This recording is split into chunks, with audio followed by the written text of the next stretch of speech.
Aya nyikwa Ramogi wachako duo kendo gi chenro marwa mar Oimore kama okelo ni weche manyien kapok wadonjo Kisumo kanyo Victoria Primary kinye wang' saa machon warom kono kanyo aninga Trevor Ombija jandingo panga joja kachi deno Ombija taya nyakwar guoko cha pesa magi weche manyien mawango. Tumekuja katika sherehe hii ya kuzindua rasmi fund ama hazina ambayo itashughulika na wananchi wa kawaida pale chini. Gikone piny owacho chaka yanga chenro mar chiwo hola ne jopiny kokalo e agulu motisi ni Hustler Fund. Jatend migawo Aisha Jumwa oyudo fuong'ruok bang' jomin bura gole oko e buch nek ma osebedo ka luwe. Sara Wairimu bende odong' thuolo ewi nek mar jaode Top Cohen. Obila omako achich mitudo gi kuo mar bonde tesendo obila ma Kipasi e kaunti ma Homa Bay bonde achiel bende oyudi.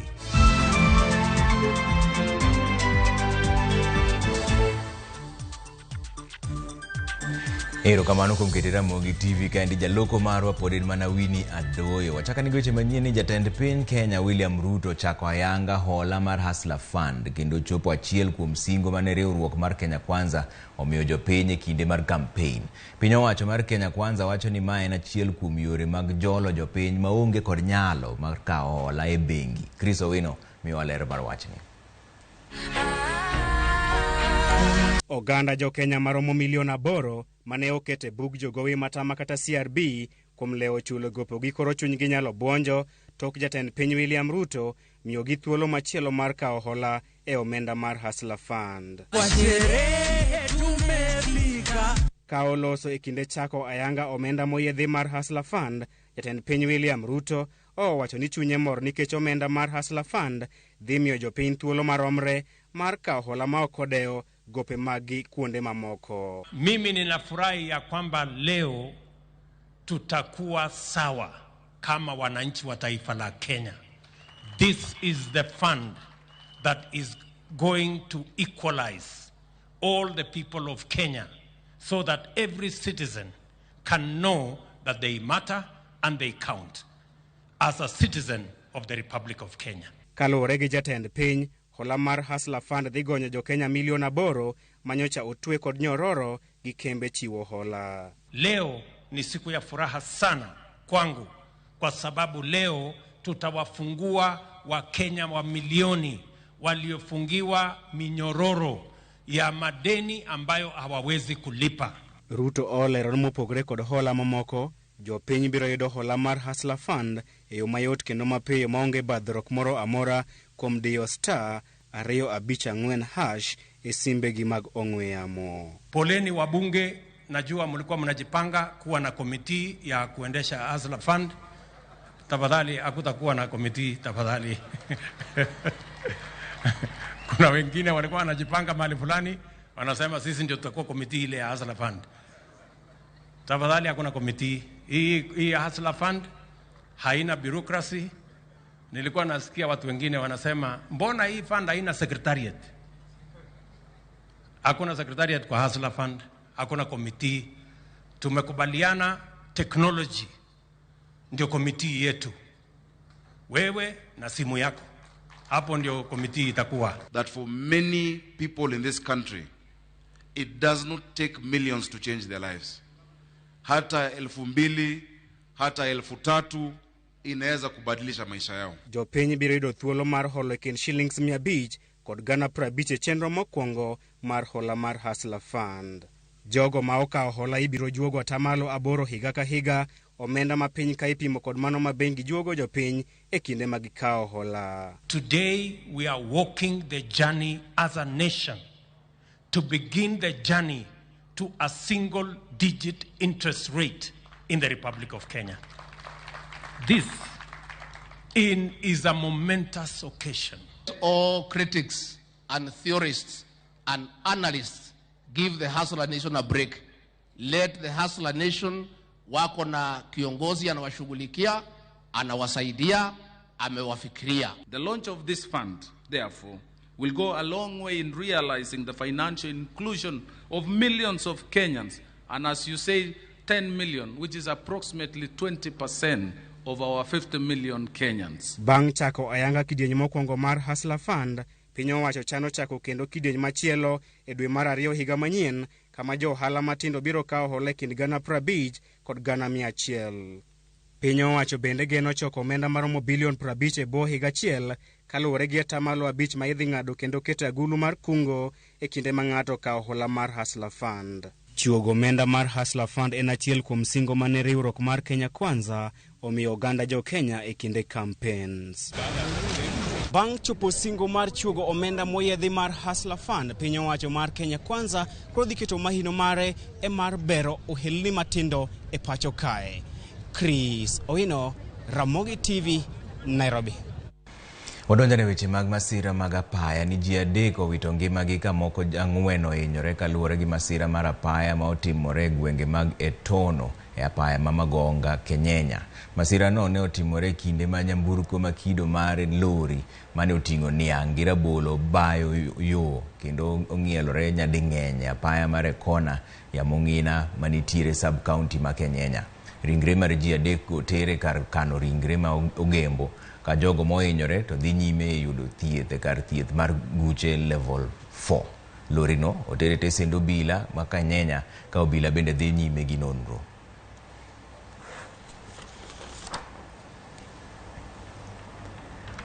Kwa kanyo ni chenro mar dayo dho jogoro mongirore migepe mopogore opogore ma pacho kaendi koro nochopo e giko mare. Jogoro mongirore ma kwan gi dirom 29 manyocha pod odong' koro ne odadho gi komiti mar od bura. Jafwambo marwa Lydia Okeyo miwa ler mar wachni. En chenro mosebed kirito gi liyo bang' kanyocha ochunge kaluwore gi buche manochwal e doho mane pingo chenro no. Kata kamano, bang' jang'ad bura Ndumandere witoko buche go chieng' tich ariyo, chenro no chope giko. Get the ministry, bring a land clinic. Mane en jaod bura machon Malang'ata Nixon Korir, ne en achiel kuom jogoro manochope nyim kamiti mar od bura no. Korir no yier kaka jagoro mongirore e migawo malo. From this office, in the short, medium and long term, what would you like to achieve in your first 100 days in the office? Medium term is to ensure that we continue the implementation of the National Land Management System, the online system, so that we can digitize our land records and automate the transaction at the lands there, so that we can be that is the only solution to solving many problems, the issue of fraud in lands, the issue of certificates, papers disappearing. Eseche mamoko kuom jotelo ma pacho kani kod buche mag yako lope mag piny owacho. Korir singo neno ni okodewo jodito yo mora mora pono ni oyudgi kod mibadhi mag lo. Ma osingo timo kotiyo gi yore manyasani mag mbui eno ni lope duto timnegi ndikruok makare. There's been many squatters in this country. Some officials have colluded with big names or influential people in the government, especially at the coast. How will you address this issue that some of the ministry officials are involved in land fraud? I will collaborate with the DCI, with the EACC to ensure anyone, even if it's an official or anyone involved in such acts, are brought to book. And as I said again, most of these things, if land records are digitized, then you have traceability of who alters what. Because when you change or you subdivide a land, the system should be able to give a trace or who did that share, so that if there is any problem later, it can be traced to an individual at the Ministry of Land who logged in and did the transfers and did the subdivision. Jagoro mongirore migawo mar udi kod dongruok Bombe Charles Hinga no obedo kod ting' mapek mar nyiso ni oromo medo tiye apisi no. E seche mathoth jotelo manotie piny owacho mokalo to nosegwe thoko. Our economy is bleeding. Our economy is in need of a different way of thinking. I'm a pleasant human being. I engage. I'm very passionate. I'm very driven. And I believe together we will form a formidable team if you confirm me. Penjo mar wach mibadhi bende ne okowe oko. Ka Charles Hinga noramo ni en pok noyude kod mibadhi mora mora. Koywago doma pacho ka ni oserem chiwo ratiro ewi buche go. What happens now with the new cabinet secretary coming in, who has a total different view of way forward on this housing project, and you have a different view of how you've always done things and how you intend to continue doing it. We are a good custodian of the funds that we have been given. There is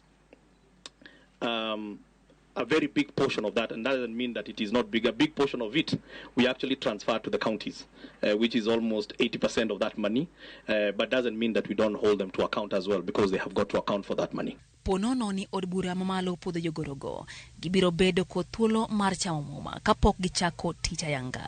Lydia Oke, Ramogi TV.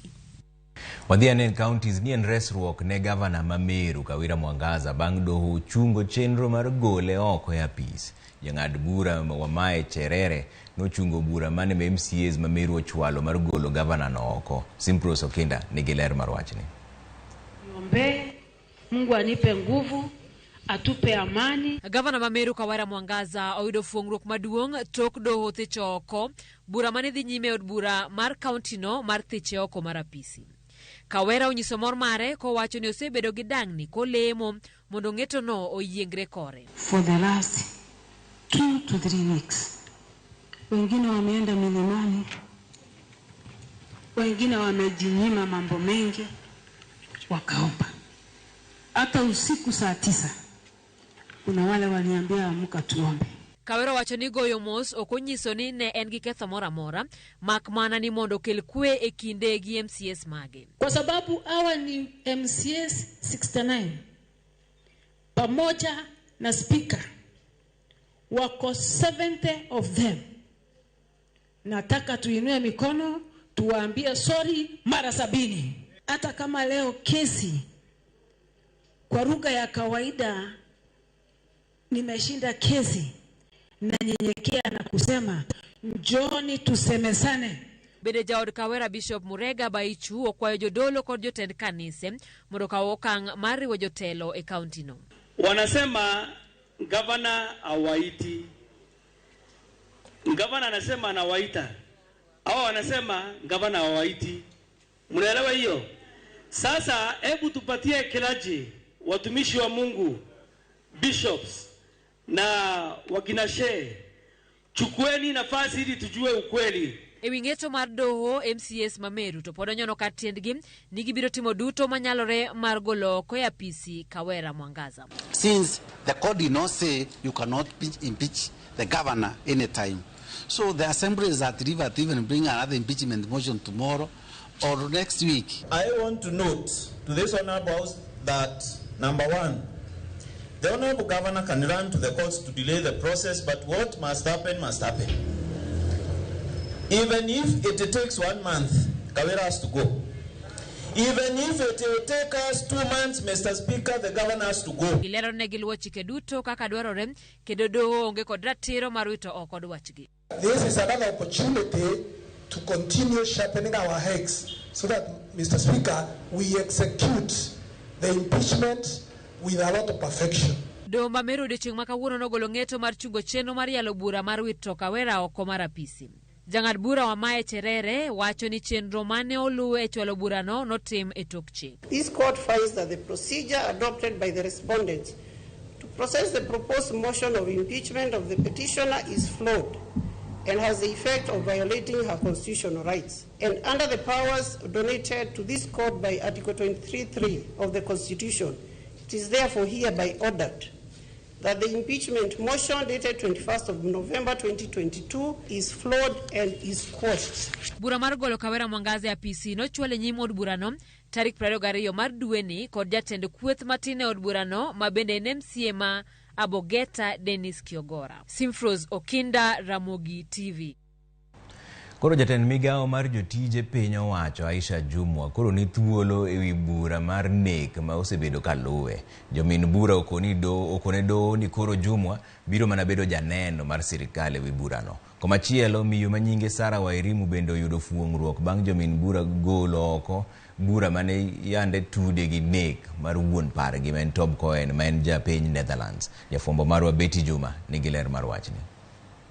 Ogai mar jomin bura Nurdin Haji okelo resruok ne Aisha Jumwa bang' golo ne oko bura ma osebedo kaluwe mar nek mane otimore higa 2019 kumane ogoyo bunde jago manyinge Gumbau Jola e kaunti ma Kilifi e kinde yiero ma adundo maganda. We applied for review under Article 157.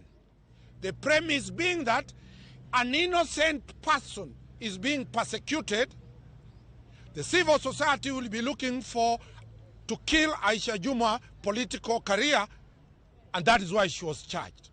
The DPP agreed with us. And today, the DPP has made a formal application to withdraw the charges of one Waziri Aisha Juma.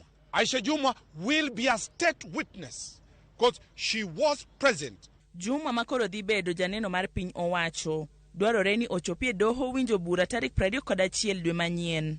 E sechego bende ogai mar jomin buche Nurdin Haji owito oko bura mar Sara Wairimu gi nyawadgi Peter Karanja matudogi gi nek mar johala mar piny Netherlands Tob Cohen. Bura no koro biro dong mana kitimone nonro mar fwenyo gino mane okelo nek mar Cohen gi weche magwenyore ma oluore.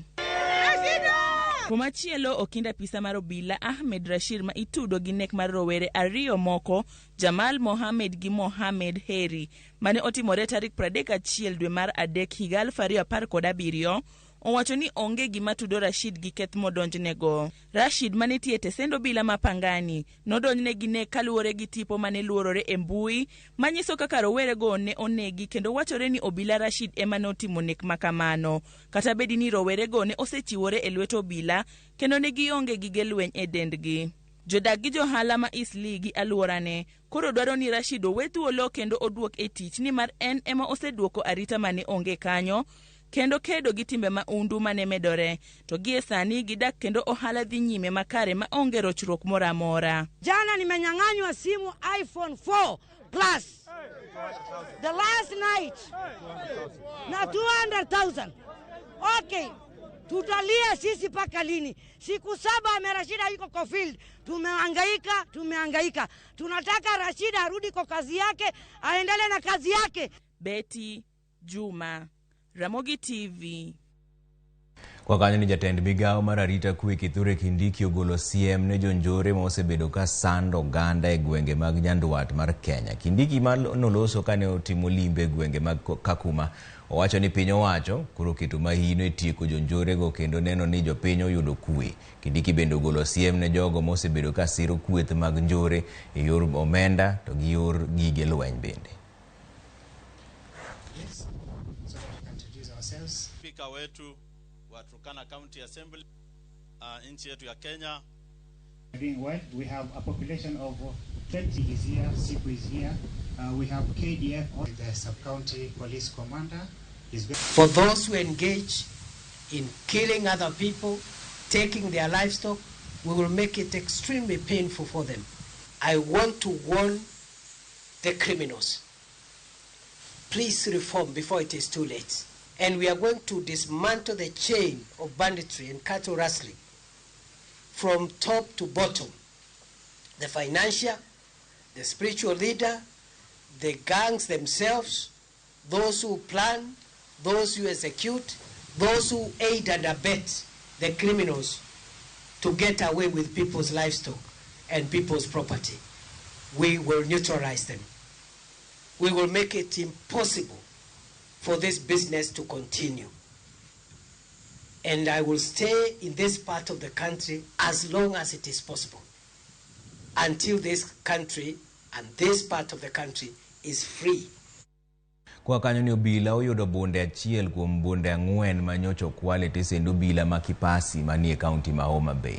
Achich ma jahigni 27 bende obila omako kitudo gi kuono manotimore jumbe 2 mokalo. Apisas mag obila mag okwach kich ma Homa Bay emosebedo ka timo apedha ne achijego eko.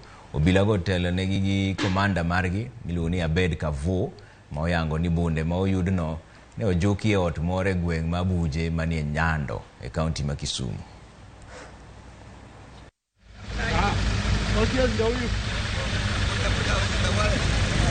Bunde kada kubulika.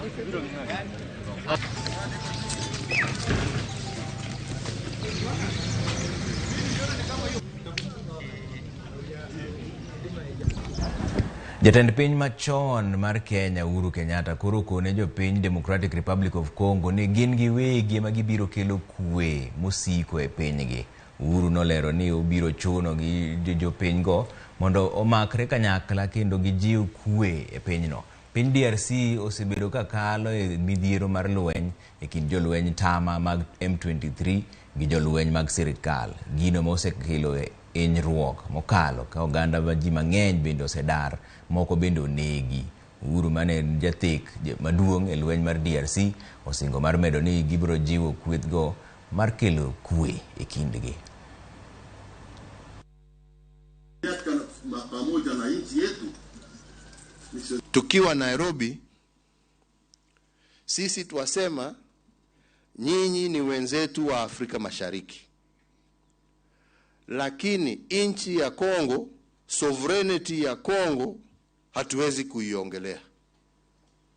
Nchi ya Kongo ni ya Wakongo. Na hatuko hapa kuongea juu ya hata nchi moja ya ardhi yenu vile itachukuliwa ama itatawaliwa na mtu kutoka pahali pengine isipokuwa Kongo. Lakini ndio tuweze kufika hapo, lazima Wakongo wenyewe waanze kuheshimiana. Sio wewe ulijipatia jirani, Mungu ndio alikupatia jirani.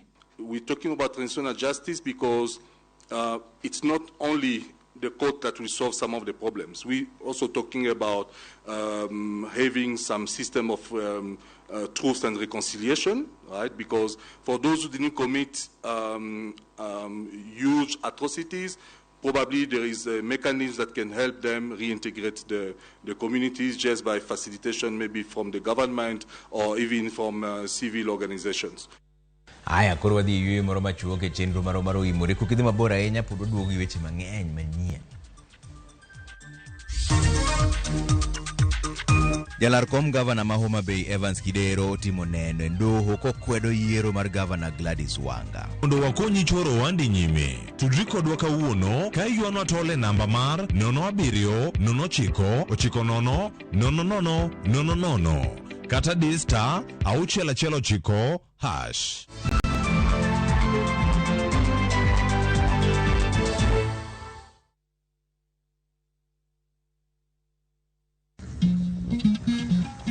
Oganda en kitgi. Joluo bende wan gi kitwa. Wakelo ni luo kitwa gi timbewa.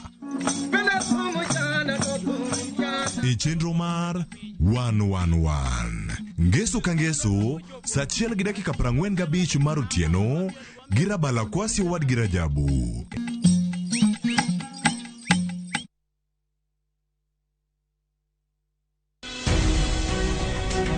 Ndalo sesudo, jumbe oselokore dweche bende koro lokore higa. Tipo mari miero mar Ramogi TV, dialo higa achiel mar chenro makare kod puonj mong'ith e yamo. Erouru kamano jonenowa. Nikech mor marwa, Ramogi TV biro kelo medical camp e boma ma Kisumu tarik 1 dwe mar 12. Kade yer bedo kodwa e chenro ni kaka sponsor, tudri kodwa e namba ni 075-414-032 kata ornwa email e ramogisales@royalmedia.co.ke. Uduto orwaku. Ramogi TV en odwa.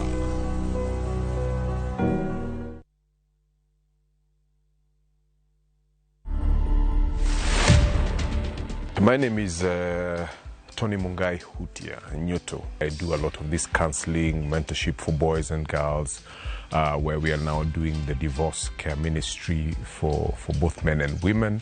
I was not getting married to get divorced. It was marriage and that's it, till death. We most of the time throw the burden of divorce to women. We forget that part, that the man is the head of the home. A relationship is two-way, and that's why the Bible talks about two people can never work together unless they agree. I've been dating a different person than the one I meet in the house. To watch this story and more, download the Citizen Digital app today. Kenya's #1 app, Citizen Digital.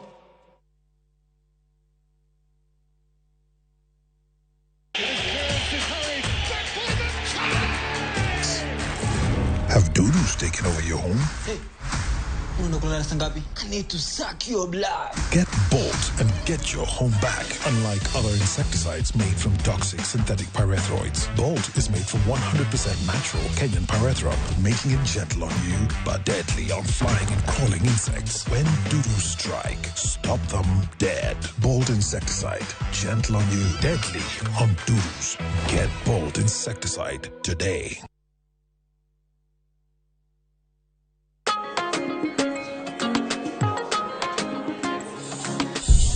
Wadau.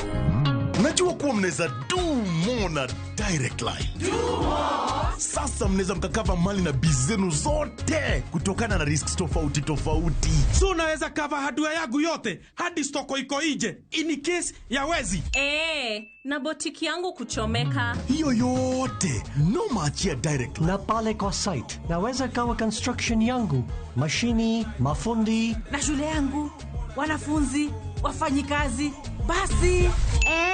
Na in case mimi nipate ajali. Rahisi. No maachia direct line. Omera, what about my palatial residence? Nama achia direct line. Do more na direct line. Visit your nearest branch, agent, broker or bank assurance partner today or SMS Bima to 23454.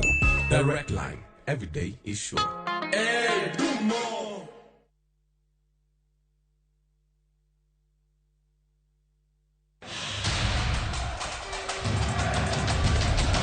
It's time for the greatest football stage in the world. Hapa Shabiki.com tunakuletea the Qatar Jackpot. Rahisi sana. Correctly predict 6 World Cup games kwa shilingi 8 pekee and win 60,000 shillings za haraka kila siku. Tuma neno QJP to 29063. Believe it. 6 World Cup games, 8 bob, and 60,000 shillings cash is all yours. Play now. Strictly not for persons under the age of 18. Betting can be addictive. Play responsibly. Shabiki.com is authorized and regulated by the BCLB. License number 416. Shabiki.com.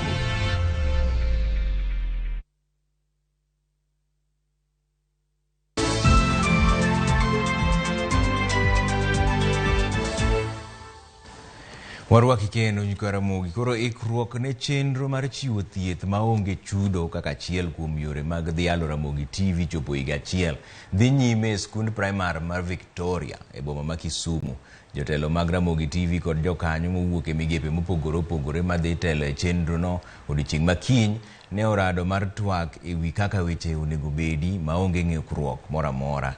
Ne gikawo thuolono mar gwelo oganda duto kod johera mag Ramogi TV mondo chopi kar romo oyud thieth manono kendo puonjre kaka ginyalo ritore e yo makare. To gima nyalo wacho ni wadhi bedo gi dakteche mopogore, jo Kisumu kata jo Nyanza te. Kiny biuru te mondo yud thieth manono. Wabro bedo gi tree planting gi governor, deputy governor ma Kisumu kae, to ofiswa be wabro bedo gi officials motendo kambi mar Ramogi TV bro bet kae kanyakla kodu te. Wagombo mondo ji duto wuog oko nikech tuoche ma ibiro ng'i gin kaka weche mag lak, weche mag wang', weche mag ayaki, weche mag corona. Inyal pim ji kendo imiyo ji chanjo e yore mag corona. Kuom mano wawuoguru oko jokanyanam duto kendo wawuoguru kendo wabwakaw thieth mondo wakonyre kaka jonagi. Wan gi gima dhongere luongo ni medical camp kama ibro chiwe thieth ne nyithindo, ne joma dongo, joma mine. Wakwayo ni mondo uduto ubi mondo ubed kod kamoro achiel. Ok wan kendo, wan gi joma moko bende matie migawo otenore gi thieth. Ema kunu ni kiny kata wambe wan Kisumu kanyo wabro chopo kanyo e wang' sama chon biuru mondo yud thieth manono. Ruth Nyajemo ma en ga chenro mar penj laktar wacho ga ni ngima en mwandu. Koro in mibi mondo ng'i mondo mi thieth manono. Mano watimo nikech une mosero wa mochopo higa achiel kaka Ramogi TV. Koro wambe nyaka wagonu wero kamano. To mane kaka noneno ni watim. Okamano kiny wanere kanyo be kadipo kwa gomba kaka kanyi nyalo nyiso achiel ariyo adek gik mosebedo kadhi maber, mosebedo kadhi marach, midwani wamed timo, midwani wawe nikech Ramogi TV kae mae odwa jokama. Okamano Wadhiane mbele counties mopogore ni od bura mar county ma Migori kod mano ma Homa Bay okalo twak ma ochan chwale nyim od bura mamalo mar chuogo aguch omenda mar wards mong'ere kaka County Ward Development Fund. Kwayono ma ichano chwal kod riwruok mag ute bura mag counties dwaro mondo MCAs oyud sir mag omenda mabiro konyogi e tayo chenro mag dongruok e gwenge mopogore opogore. Wycliffe Oko nigi ler mar wachni. Counties ma opogore medo dhi nyime gi twak ewi kwayo mar riwruog od buche mag counties ma ong'ere kaka County Assembly Forum madwaro mondo od bura mamalo chuga guch omenda mar dongruok mar wards ma otisi kaka County Ward Development Fund. Riwruogno ma konyo tayo chenro kod tudruok e low counties duto 47 ma pacho ka chano chwalo kwayo ma kamane od bura mamalo tok ja od bura ma Gishungu Gishimu Githinji kod nyawadgi ma Matungulu Stephen Mule chwalo twak ma kamano e nyim od bura mamalo ka gidwaro mondo od bura ochugo guch omenda ne wards mathurka. County ma Migori e kind counties mamoko mathurka ne obago twak ewi kwayono. Chenro mane otimore od bura mar county no. MCS mag county no ne osiro kendo kalo twagno magiyango ni biro kelo dongruok machiegni ahinya gi jodak mayudore kor gwenge. Evolution that we've been crying for through the Right Honorable Raila Amolo Odinga is actually actualized by having the World Development Fund, which is going to the last unit of devolution. Revenues are divided according to the region, the population, the poverty index, and other indices that we use in order to apportion this. A good example is actually the current bursary that we are going to issue. Every ward will have a certain amount because of those parameters that are used. Kotelengi kod jatend kwith mathoth e od bura no Ken Ouma giyango ni mana kaka jochung' od bura kod senators ni kod aguch omenda mekgi ok en kare ka gin iwegi maonge aguch omenda manyalo jolo gi e chwalo dongruok e wards mekgi chenro ma giyango ni osebedo ohinga kaluwore ni gionge aguch omenda manyalo tayo chenrogo. Ka pesa mar World Development Fund onge ok oyot sani wan mana community development matin ma cannot do even 20-30% to the community. Dongruok mang'eny ma wan waloso mana ne jopiny. To pogo mwandu onego chakre gi ward maloyo constituency nikech constituencies moko nitie mopogore kendo mwandu no pogore e yo marach. Koro an gi geno ni kawuono kaka wakalo gini mondo wa support other counties mondo wa petition national government an gadiera ni gidhi ruako mano. County ma Homa Bay bende ne okodong' chien to kod bura mar county no kalo twagno ka gimiyo riwruog od buche mag counties teko mar sundo od bura mamalo mar chuogo aguch omenda ne MCS mathurka. Nitiere jomoko ma wacho ni ka World Equitable Development Fund obiro ne to gine dhi mana benefit MCS kendo dhi konyogi e yor campaign. Mae gima dwa kwedo kendo adwa ni mondo awachi ni pesa ni MCA ok bi kata dictate gimotimo. Pesa ni biro bedo gi funds manager mana kaka CDF. Odhi e ward nigi ng'ama oyier, wan tijwa en tij manyo ni pesa no dhi. Kwayo mar riwruog od buche no biro yudo mbi ponono ni counties mamoko bende osire kaka chik dwaro. Ma timore seche ma counties mamoko bende ni kod chenro mar bago twak ewi wachno ka thoth od buche mag counties nyiso sir makende ne kwayono. Wycliffe Oko, Ramogi TV. Gavana machon ma Nairobi Evans Kidero ne ochiwo nende do mamalo ma Homa Bay bura ma omake kopengo yiero mar gavana mar county Gladys Wanga e yiero mano bagi tarik 9 dwe mar 8 higa montiere ni. Kidero mano laro kom mar gavana ma Homa Bay ma ok otiyo gi duond bura moramora ne ogolo nende e nyim jang'ad buche Justice Roslyn Aburili. Onyiso do ni yiero mar kom gavana ma Homa Bay ne okwaki kod chochni mane omone yudo loch. Kidero ma en janeno mar 13 ma ochiwo nende burano wacho ni agents mage ne otam nyaka donje tesende moko magoyo luto ombulu ka form 37A bendo kon ne do ni noloki e kuonde luto ombulu mamoko. Kidero ywak ne gwenge moko kaka Suba South, Suba North kod Karachuonyo bende.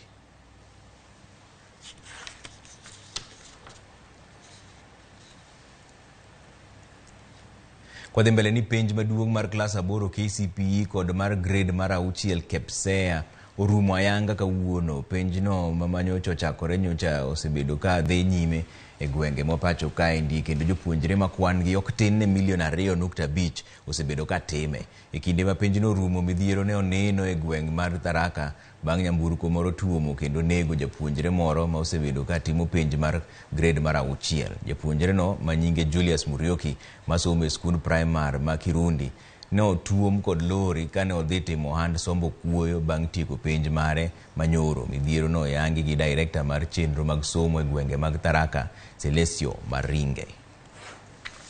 The exam has been going well, and today we have done the last paper in KPSEA and KCPE.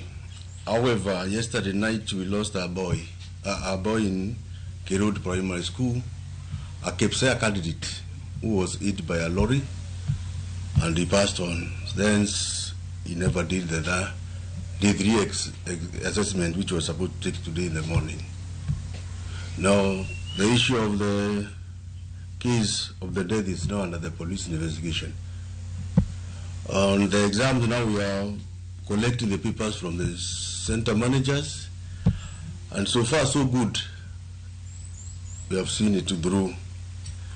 We are yet to start the whole schools, the secondary schools, KCSE on Friday, but today we gave one school computer, which we have 3 candidates as young as secondary, and we hope to continue the way the KCP and KPSEA have continued without any hitch. Kwa dhi mbele ni kinde ma piny mangima chano yango odiochieng' jiwo lwenj kedo gi ayaki odiochieng' makiny, migawo mar thieth ne ochano chenro mar dhialo jochiw kony kaachiel gi riwruoge mag ji giwegi mosebedo ka siro migawo no e kedo gi landruok mar kute mag ayaki. Achiel kuom weche ma oyangore en rem ma pod nitiere e lwenj kedo gi landruok mar kutego. Ripota marwa Flora Tieno miwa ler mar wachni. Piny Kenya osebedo ng'ala mamalo e lweny mar kedo gi landruok mar kute mag ayaki. Migawo mar thieth bende yango ni lwenyno pod nitie gi nok mar tieko landruok kaluwore gi nok mar omenda kaachiel gi akwede mar jotuo kawuok kuom oganda. Migawo mar thieth ne ochano nyasi mar ikruok ne odiochieng' makiny kama riwruoge ma ok gin mag piny owacho kaachiel gi riwruoge mag ji giwegi yuoro chenrono. Director mar weche thieth Andrew Mulwa e lo jatend migawo mar thieth ne opoyo okang' ma migawo no osekawo e neno ni lweny mar tieko landruok mar kute mag ayaki obedo makare. Today we are here to celebrate and reflect on the milestones that we have made as a country towards managing and containing the HIV epidemic in our country as we prepare for the bigger event in Goma tomorrow. With the great progress made in HIV response, we are still experiencing gaps that hinder our country from achieving the set targets. Bende ne omedo ni migawo no chano tieko midhusi no e higa mar 2020. The universal theme explores and connects the global commitments, focusing on impact and progress towards the 95-95 targets to end the HIV pandemic by 2030.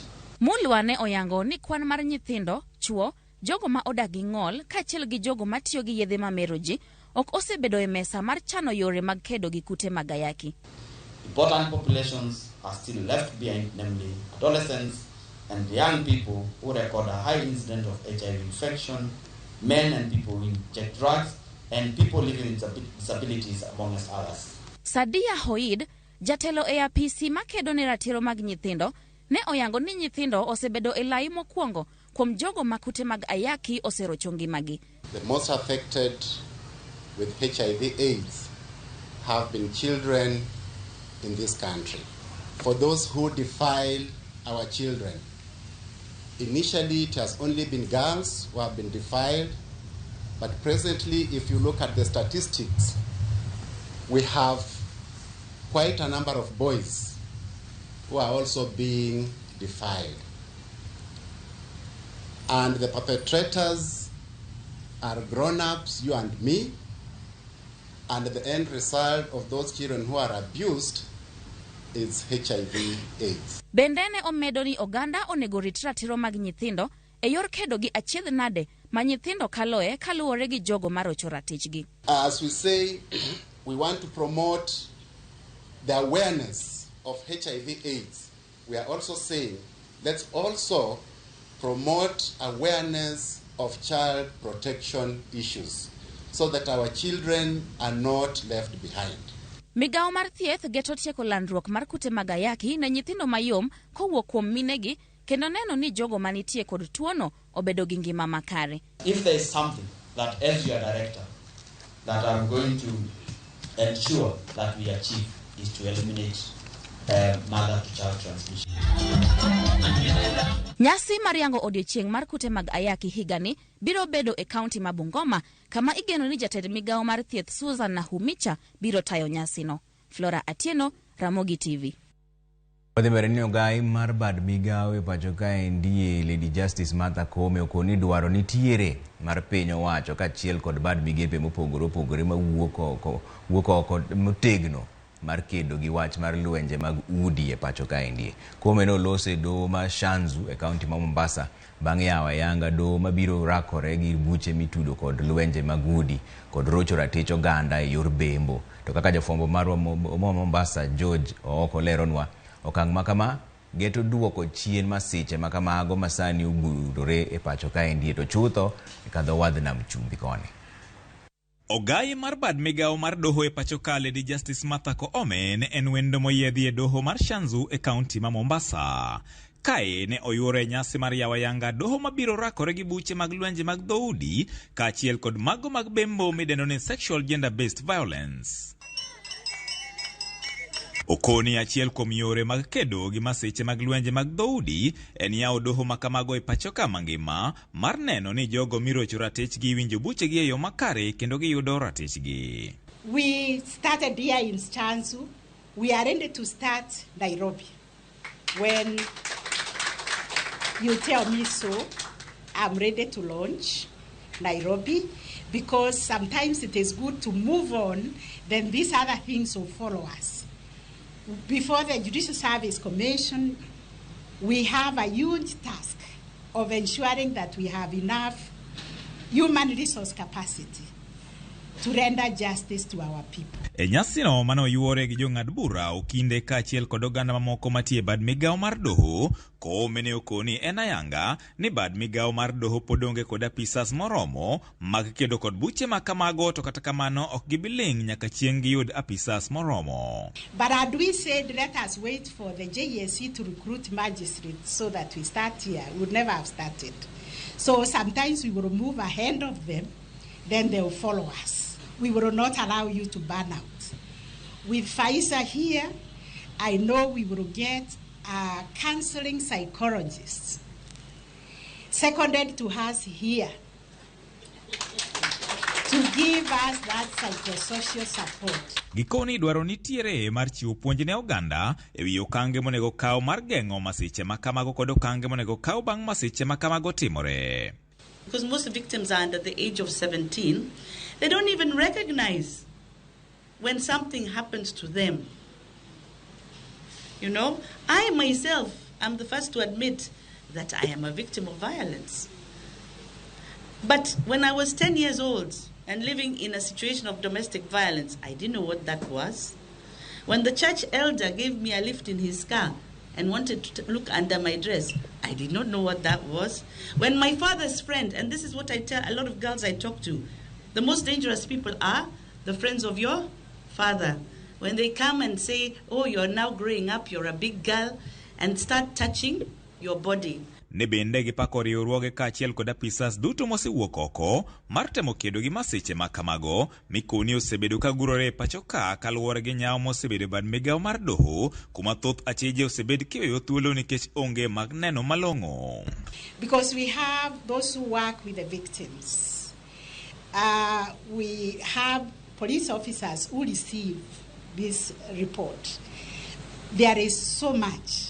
And there is need for this office to be situated here in Shanzu. Many victims don't even know that they are victims. And I think that we need to do a little bit more in terms of prevention, even before they have to come to the courts. And aftercare for both the victims and the perpetrators is a very important thing. Magi nagiwacho kariuruok mochung'ne rango weche ngima dhano WHO koni miyo achiel kin mini adek pacho ka oseroch ratichgi kata inyal roch ratichgi sa asaya gino mabende juko kwana tamalo 18 mag nyithindo ma jowuoyi e pacho ka. George Aoko, Ramogi TV, Mombasa.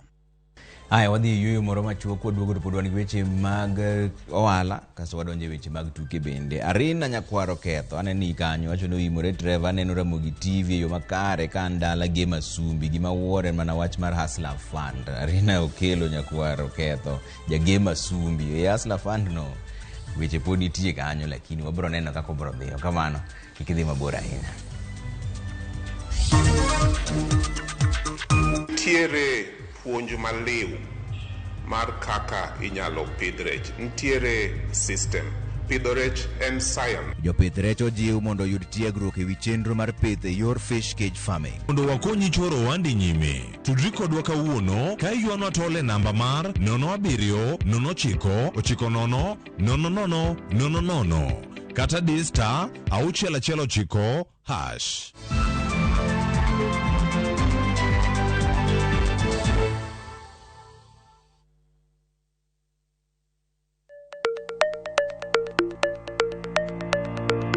Lwasi mar ohala osebedo kalokore, keto mwandu bende osekao yore manyasani. To ginang'o manyaka ing'e kapok ichako ohala? Kuonde mage minyalo kete mwandu? Ramogi TV biro yango ni kit ohala, kaka itimogi, kachiel kod yore mag keto mwandu. To ok mana mano kende nyakoro mga juang, bende wabiro twak kod yawuoto nagi kod nyonagi matimo ohala, maweg kembe, kachiel kod mago man kod lony e keto mwandu. Mana e chenro mar ohala gi mwandu e Ramogi TV kod an Lydia Okeyo.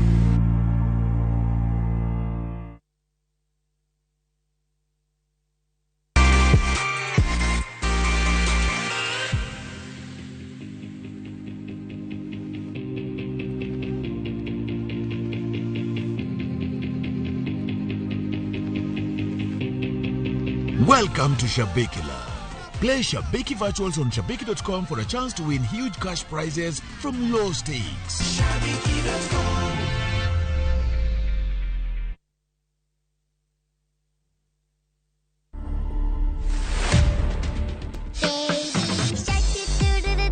I'm a nursing student at KMTC Kitale. I've always desired to take care of the sick and such kind of a thing. So I think it was inborn. What Robai was doing is a form of a healing process. This is the kind of attitude that we would like to see even for those who have already completed training. Dancing is also very much inborn. The inspiration is just natural. To watch this story and more, download the Citizen Digital app today. Kenya's #1 app, Citizen Digital.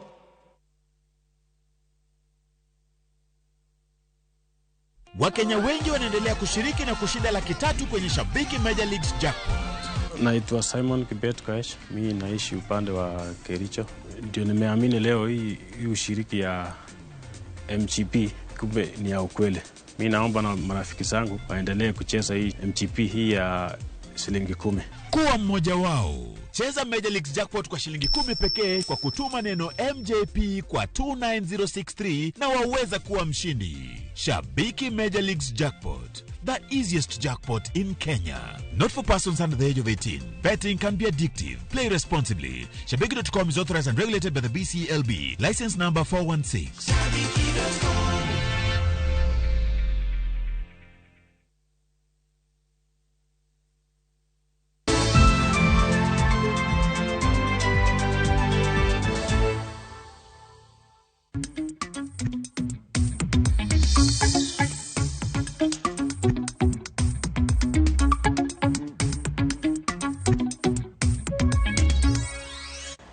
Wadonjane weche mag ohala ni jopith rech e lony manyasani mar fish cage farming ojiw mondo yud tiegruok mowinjore kendo molony ewi kaka ginyalo timo pith mar rech mar cages mabiro konyo gi geng'o midhiero manyalo juko rech e cages go kaka tho mar rech. Ma en jip ma ochiw gi riwruok mar Commercial Aquaculture Association of Kenya kotelnegi kod jakom margi Angela Odero ma olero ne jopith rech go ni owinjore gimigi puonj mondo giyud lony mar timo pith e yo makare. Gikwayo tend county ma Kisumu mondo mak rekod gi eneno ni gichopo chenro no e yo maler. Ma biro bang' lal ma jopith rech nocho yudo e nam Lolwe bang' ka rech nosetho.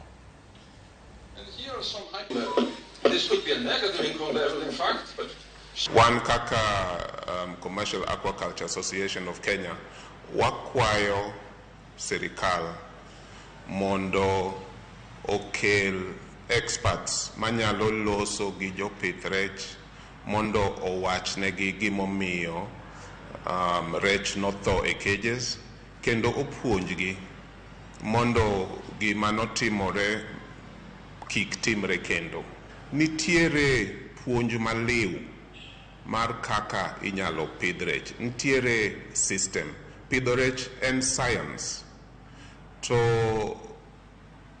inyalo bedo japith rech mosewinjo wach to pok ong'eyo matut gimomiyo nyakitim kaka owachni. We are also cognizant of the fact that best management practices in general, such as floating feeds rather than sinking feeds, or maintaining stocking within limits and non-hazardous sourcing of fingerlings is imperative to exacerbate the impact of farming in our water system. As an association, we're ready to work with both the county and national governments and cage farms to promote appropriate and sustainable fish husbandry practices, as well as support the growth of aquaculture in an environmentally sustainable manner.